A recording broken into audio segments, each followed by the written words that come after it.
আপনি কি জানতে চান আপনার ইউটিউব চ্যানেল মনিটাইজেশন পাবে নাকি আবেদন করার পরে আপনার ইউটিউব চ্যানেল রিজেক্ট হয়ে যাবে? অনেকেই মাসের পরে মাস পরিশ্রম করে কিন্তু ছোট ছোট ভুলের কারণে কিন্তু মনিটাইজেশন বাতিল হয়ে যায়।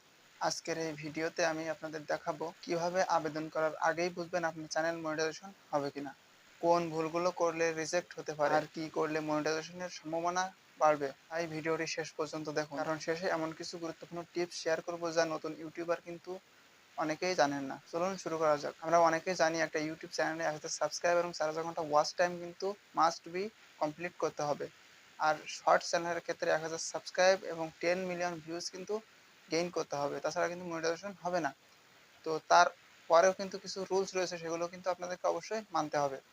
তো এই ভিডিওর মধ্যে জাস্ট আমি 6টা পয়েন্ট নিয়ে কথা বলবো। এই 6টা পয়েন্ট কিন্তু খুবই গুরুত্বপূর্ণ। 1 নম্বর পয়েন্টে রয়েছে হলো মেইন থিম। মেইন থিম হচ্ছে আপনার ইউটিউব চ্যানেলের যে ক্যাটাগরি, আপনি যে ক্যাটাগরির চ্যানেল খুলেছেন ঠিক সেই ক্যাটাগরি ভিডিও কিন্তু আপনার চ্যানেলে আপলোড করতে হবে। কিছুদিন পর পর যদি চ্যানেলের ক্যাটাগরিগুলোকে চেঞ্জ করেন সেক্ষেত্রে কিন্তু মনিটাইজেশন পাবেন না।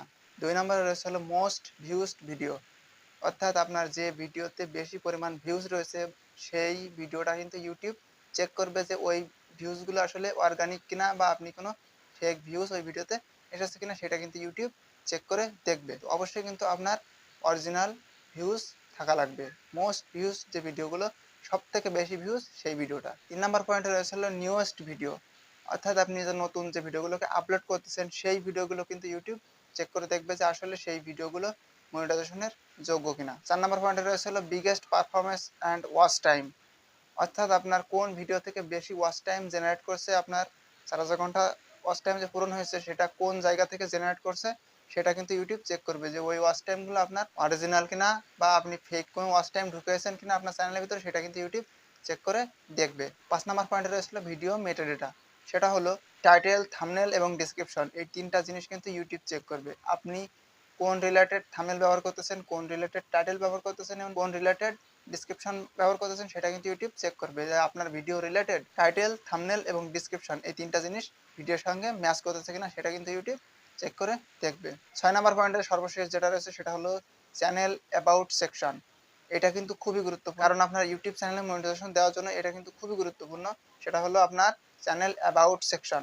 আপনার চ্যানেল অ্যাবাউট সেকশন হচ্ছে আপনার চ্যানেলের যে ডিসক্রিপশন বক্স রয়েছে সেটাকে আপনি কোন রিলেটেড লিখেছেন আর কোন রিলেটেড ভিডিও আপলোড করতেছেন সেটা কিন্তু ইউটিউব অবশ্যই চেক করে দেখবে। তারপরে কিন্তু আপনার ইউটিউব চ্যানেলে মনিটাইজেশন ইউটিউব দিবে।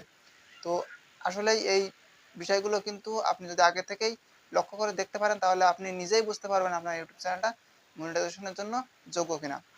আশা করছি আপনাদের বোঝাতে পারছি। তো ছোট্ট একটা ভিডিওটা যদি বিন্দু মাত্র ভালো লাগে ভিডিও বড় একটা লাইক দিবেন। চ্যানেলে কোনো নতুন দর্শক হলে অবশ্যই চ্যানেলটা সাবস্ক্রাইব করে আমাদের সাথে থাকবেন। দেখা হয় পরবর্তী ভিডিওতে, ততক্ষণের জন্য আল্লাহ হাফেজ।